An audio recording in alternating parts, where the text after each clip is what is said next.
What do you do when your yard floods all 4 seasons? It doesn't matter if it's the winter, when we have a thaw, or the spring, when the spring showers come around.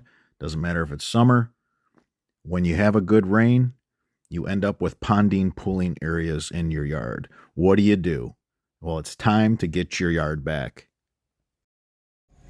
So I want to talk about the grade here, what the guys are battling. So this house has slope away from it, which is great. You want that. So does the concrete.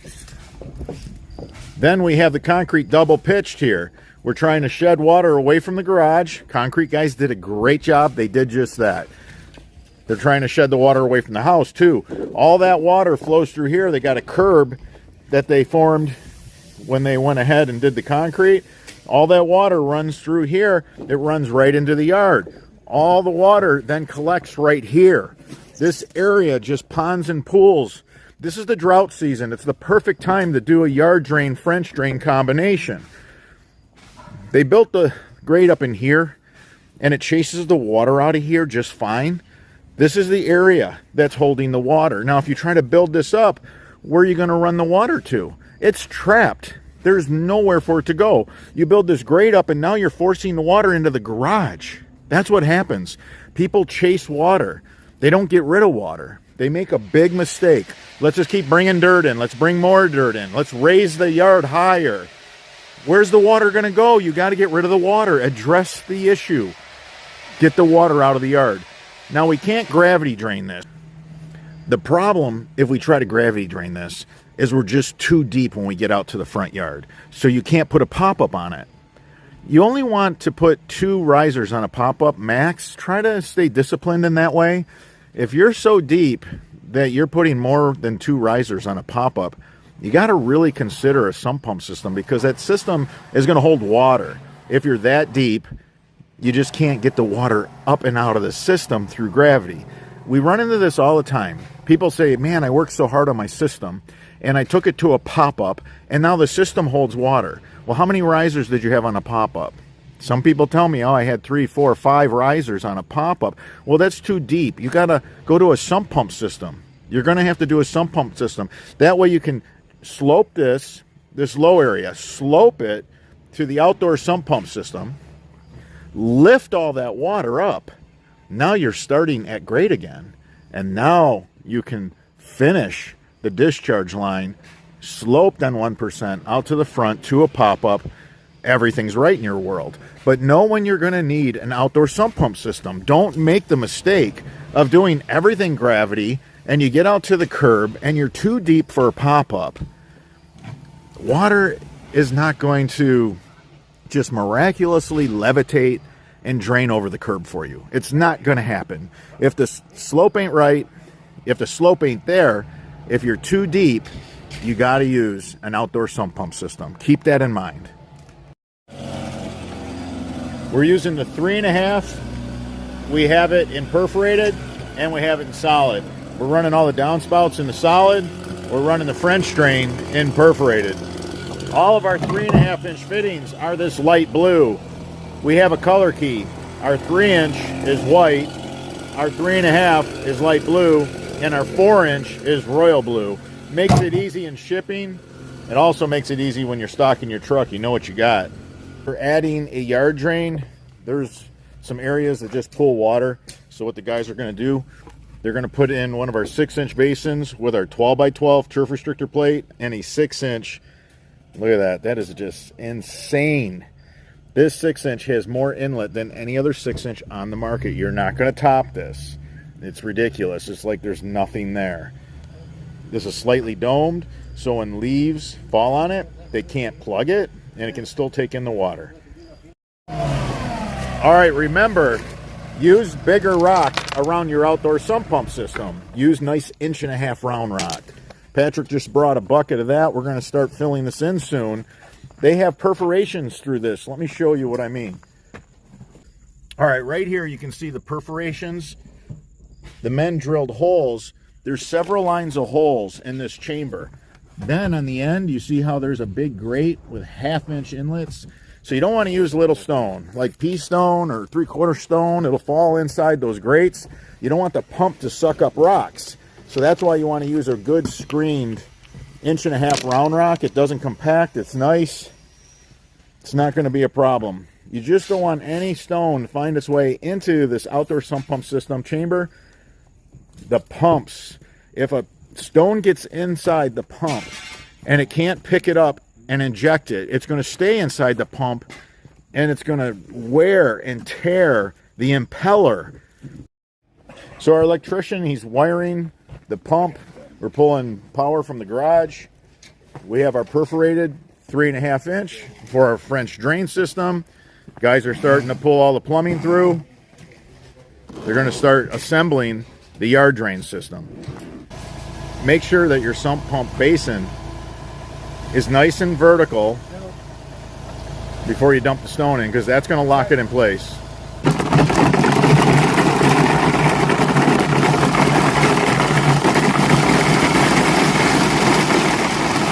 You can see the level.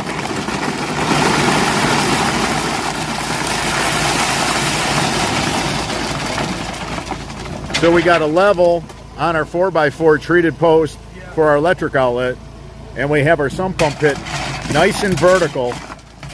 It doesn't have any lean to it. So the guys are going to have a solid pipe inside the French drain. This is going to be for the yard drain. Guys snapped it onto one of our 3.5 inch catch basins. We got a lot of bulk water in here, so we want to make sure we can get that bulk water out of here fast. We're running another solid 3.5 to another catch basin. If you have a lot of bulk water,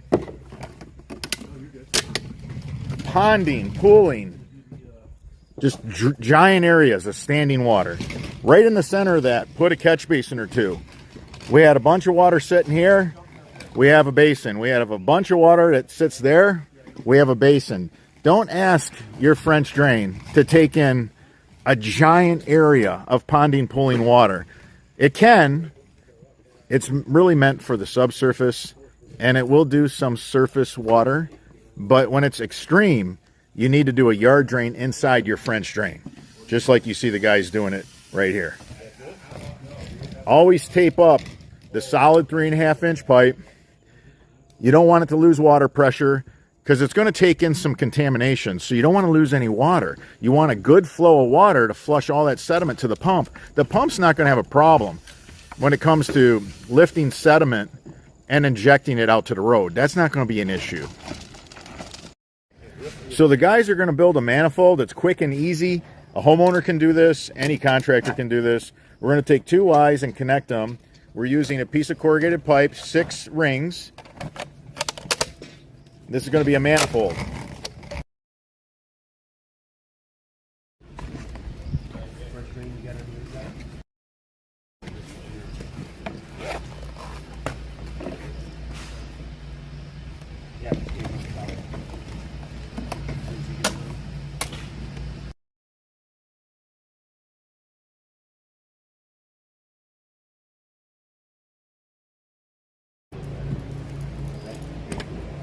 Working with this 3.5 inch pipe is super easy. What's nice about working with the 3.5 inch pipe, it handles and pulls through the trenches like 3 inch, but you get the benefits of a 4 inch pipe when you're using 3.5. So the guys have a manifold here.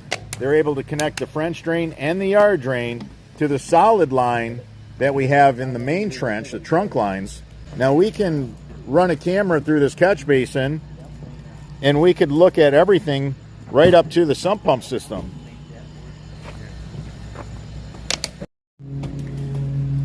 The catch basins have risers. Right here we have 3 risers. These are 1.5 inch risers.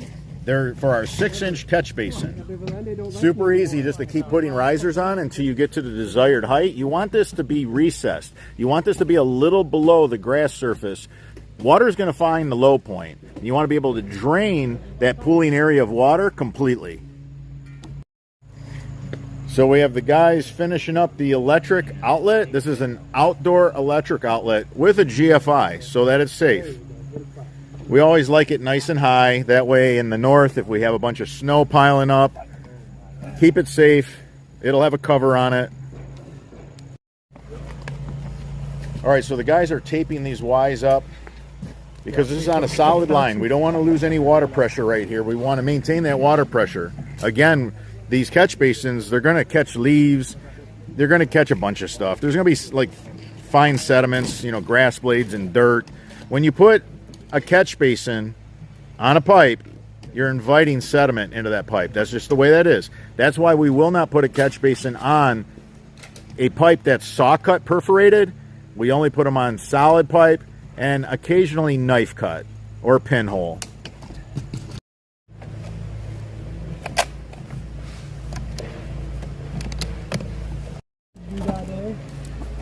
So when we dump in the stone, we don't want these pipes to move all over the place. The guys are putting on these quick connect clips that we have. Instead of using zip ties, which are just time consuming, it's not easy. Your labor goes up. These clips, they're simple, they're quick, they're strong, they hold.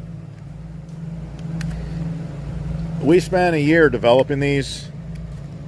We're really happy with them.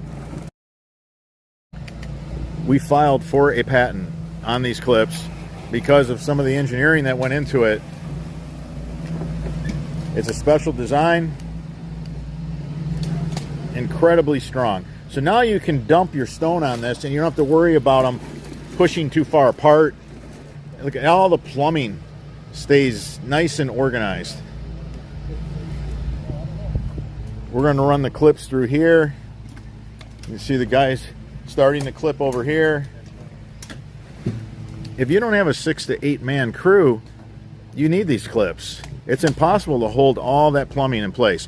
Now when your lines are doing this and they're just, you know, zigging and zagging, every time the water slams into one of those zigs and zags, it slows down. You lose the velocity of your water. Even if you have a nice 1% slope, you need to keep that pipe as straight as possible, and that's what we're doing here.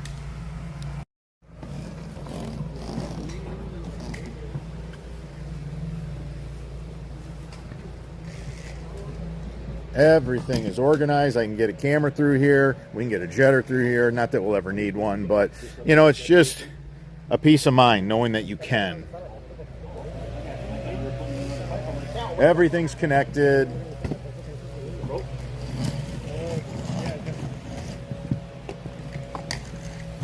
So this is a continuous loop. There's no end plugs in anything. This is the high point of the system. Now keep in mind, 3.5 inch pipe is going to allow you to start your trench out shallower. So it's easy to get 1% slope. When you start out that shallow, you're not getting crazy deep. I mean, it's 30% less dig, guys. 30% less excavation than 4 inch. For a 3.5 inch pipe.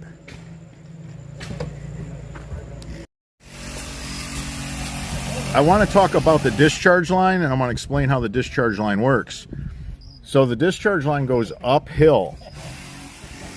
When we get to the side of the house, it crests because the side of the house has a crown. Then you start going downhill all the way to the curb. That's how simple it is when you do your discharge line. Now we don't put a check valve on that discharge line.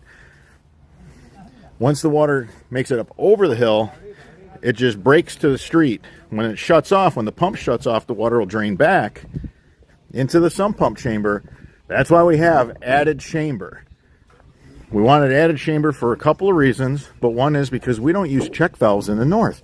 If you put a check valve in the north on a system, it's going to hold water on the uphill portion of the discharge. You don't want that. All right, right now I'm going to show you everything before the guys fill this in with stone. So we have our perforated main line. We have our solid main line in 3.5. The guys did a great job tying this in. Let me show you what they did. So we have these rubber gaskets. Look at that. You take a 4 inch hole saw, pop one of these in, and the 3.5 slides right in. Look at that. Really, really nice. Guys did a beautiful job. So we have a Zoller M53 in this case. We don't need anything bigger than that. We have the plug for the heater, and we have the plug for the pump going through this PVC pipe. We take this rubber cap. The guys cut like an X so they can pull these cords through. This is so we can service this. If we ever have to replace the heater or the pump, we can just pull the cord through, fish a new cord through, and plug it into the outdoor outlet. Right here we have sump pump water from the basement. You can see the sump pump and the backup are right here. They're just dumping in the yard, adding to the flooding. We're going to put that right in our sump pump system here. We're going to grab up all that water. All right, I'm going to show you all the pipe. You guys always want to see all the connections. Let's take a look. You guys did a beautiful job. Really nice. Every single pipe is connected. We got a yard drain, French drain combination. And this is a continuous loop. The high side is over here. The guy started out really high. They got the clips holding the pipe together. This is really nice. We can literally run a camera through this entire system. And it goes right back to the outdoor sump pump system's chamber. This is a really nice little outdoor sump pump system. I thought this would be great to do a video and show you guys. The guys just did a spectacular job. They met every detail, absolutely nailed it. It's perfect. So the guys are keeping slope on the pipes. This determines how deep your outdoor sump pump pit needs to be. Depending on where your pipe enters the sump pump pit, you want slope. Really nice job. The guys are meeting all the details for a perfect installation.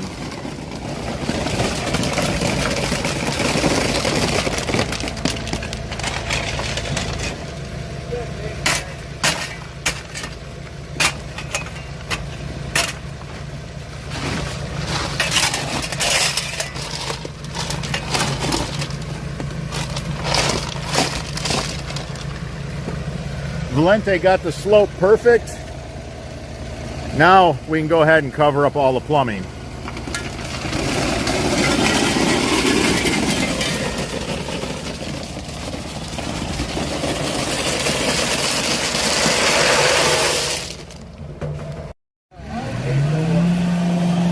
All right, so the guys switched to the smaller stone.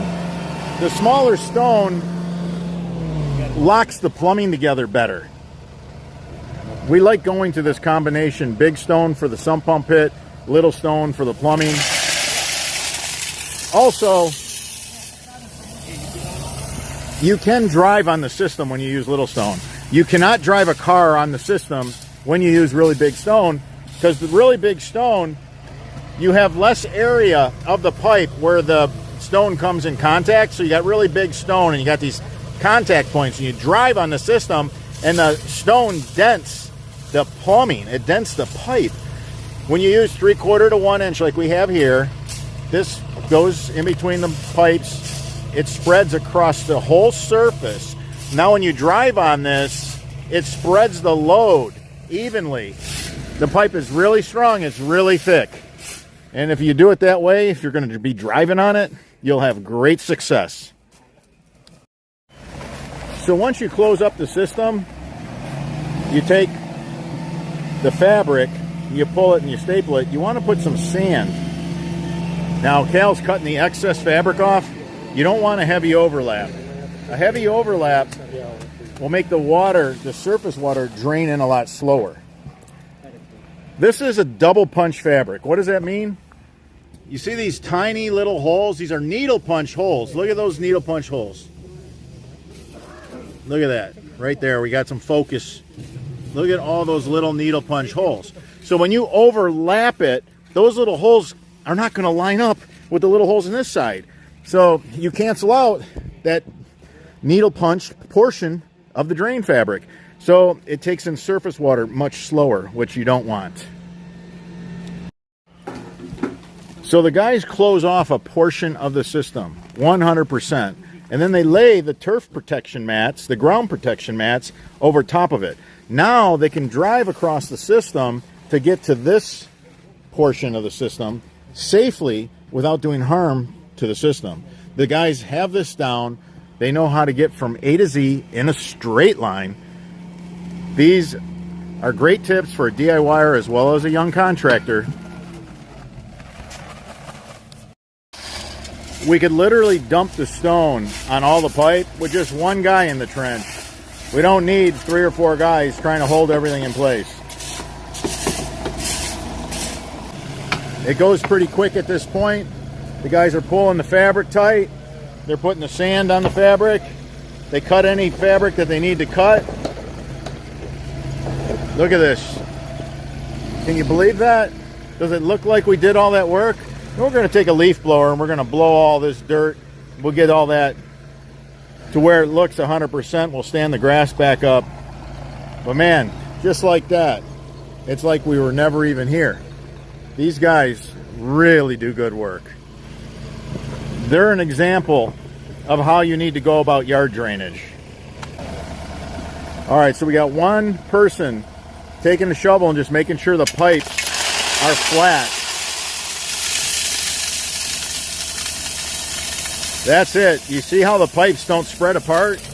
Normally these pipes would try to do all kinds of weird things and you'd have them zigging and zagging, and that's just going to slow down your flow. You want this system to have a really good flow rate. You don't want to compromise your velocity. The men did a beautiful job meandering this system through the areas that have standing water.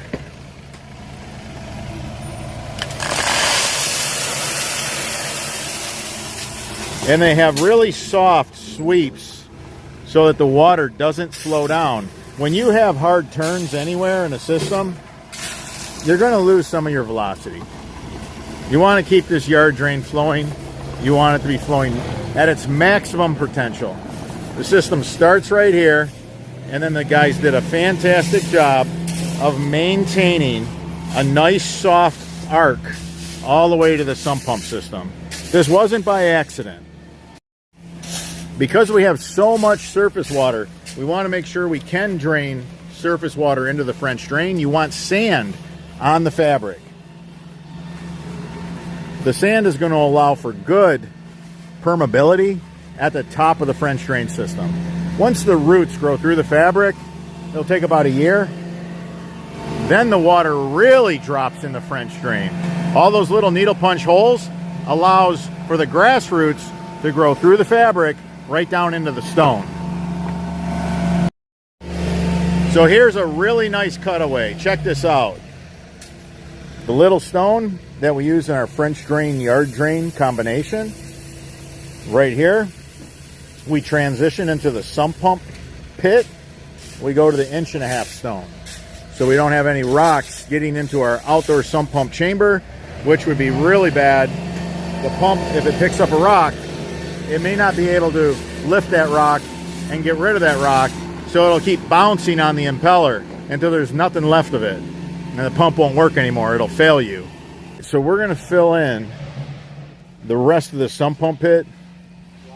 We got our solid and our perforated tied in. Have our heater and our pump cord coming up out here.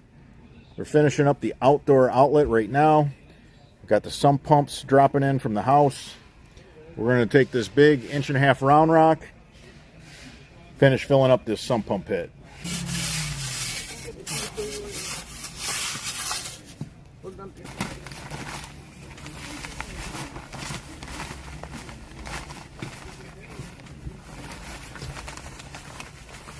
Good catch. Sometimes when you're digging out this trench, especially when you use an excavator, you'll get some undermining. Juan just caught that. That was a good catch. We don't want to have a little area of settling. I don't know if you can see this crazy slope. I'm going to try to explain what's going on here. When we come out of this French drain, the men dug the sump pit so deep that we could slope the lines to the vertical riser of the outdoor sump pump chamber. This is beautiful. This is textbook. This is an example of what you want. However deep your French drain is, that's going to dictate. You want the top of your chamber to be below your French drain bottom, the trench bottom. That is key. This is outdoor sump pump 101. Showing you all the tricks today.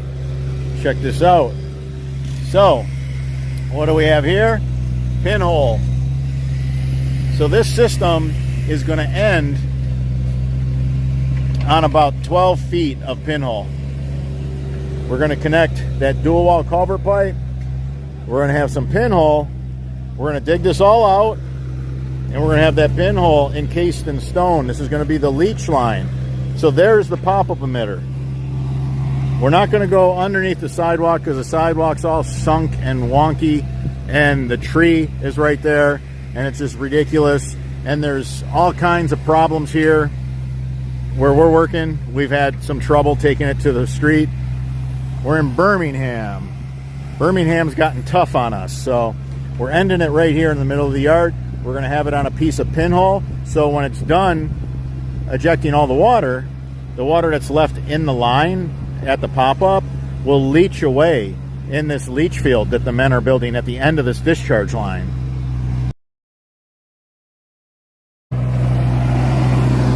It's flexible too. We're going to bend it right around this corner.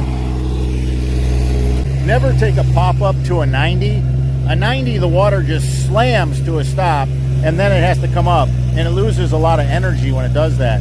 This is a closer to an 80-degree fitting, and you can see how it's ramped right here. It's like ramped. So the water comes into this fitting, and it shoots up instead of having to slam and go, you know, on a 90. So this was just a well-thought-out fitting that I just absolutely love. You see the ramp? You can see the ramp. It just shoots the water up and out of the pop-up emitter. No better way to end a discharge line when you're using a pop-up than when you use a not quite a 90. So this line is at the highest point right here. It slopes all the way out to the front yard, all the way around this corner, down and across the front yard to a pop-up emitter. The guys have a beautiful trench bottom that's flat and perfect, carrying slope throughout the whole trench.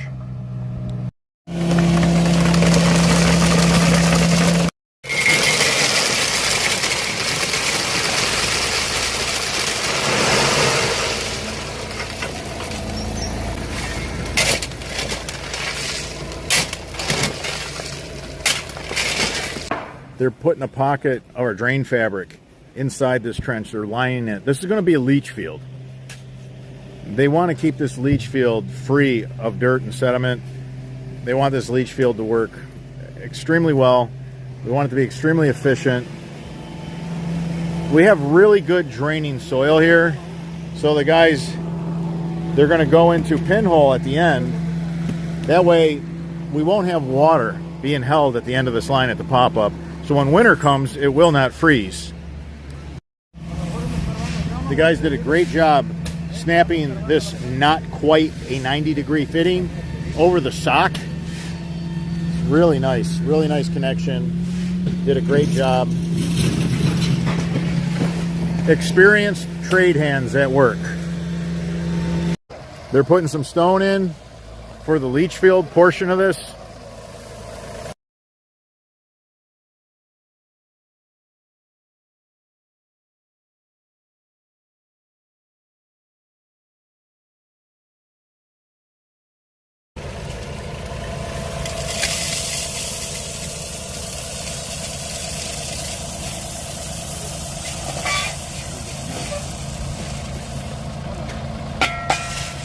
People always want to say, oh, you don't have washed stone. Yes, we do have washed stone. That's stone dust. This stuff travels in a rail car, and then it travels in a semi. When stone rubs against stone, it makes stone dust. This is not dirty stone. It's been washed. It's been screened. All right, so the guys used the pinhole for this leach field. You can see they have it sitting on a bed of stone, we'll dump some more stone around that pipe once we connect it to the discharge line. These pumps can't have a check valve on them in the north. It'll hold all the water in the line on the uphill portion. It'll freeze, it'll stay in the line, and it won't come back down into the sump pump system. Our systems are all designed to where they don't have check valves. Check valves is a wear item. So if you build a system and it requires a check valve, when the check valve goes bad, that's just more maintenance. Then you're going to short cycle the pump and burn the pump up. We have a big chamber here so that the water that's in that line can run back into the chamber. It won't turn the sump pump on. It takes far more water than that. We're going to do a test cycle, and we've been filling this up for the last hour. So that just goes to tell you how much water this will hold. Here in the north, if that discharge line has a belly in it, what's a belly? A belly's if the line just has just a slight dip. That'll hold water and it'll freeze. When you have a thaw, it won't be able to pump the water out. It'll burn up the pump. We have the 1.5" Schedule 40 flex inside this culvert pipe. It's laying flat. There's no bellies. The guys took their time and carefully sloped that trench to where it just runs right back into the sump pump pit. No water is going to be left in this line. Always cut a small hole in the fabric and just push the pipe through. Make it a small hole so you have to force the pipe through. That way no dirt will find its way into your stone. This leach field has all kinds of fail safes. The guys have a sock on it. They also have the entire trench wrapped with a non-woven geotextile filter fabric that's been double punched. So all the pipe that we use is extra heavy duty. You can step on it.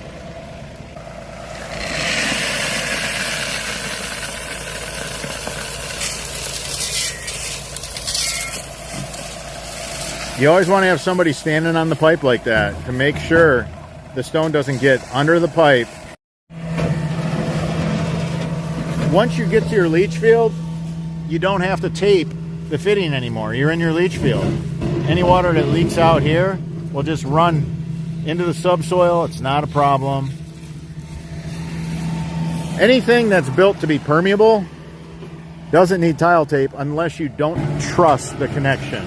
If you don't trust the connection, well, yes, then still tape it. The guys went ahead, wrapped the leach field portion of this, so when we put the dirt on top of the leach field portion, we're not going to have to worry about the dirt migrating in between the voids of the stone. This leach field is going to stand the test of time when it's built like this.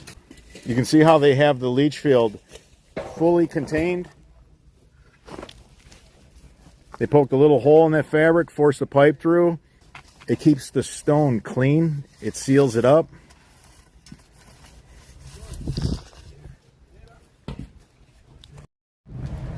All right, here we go.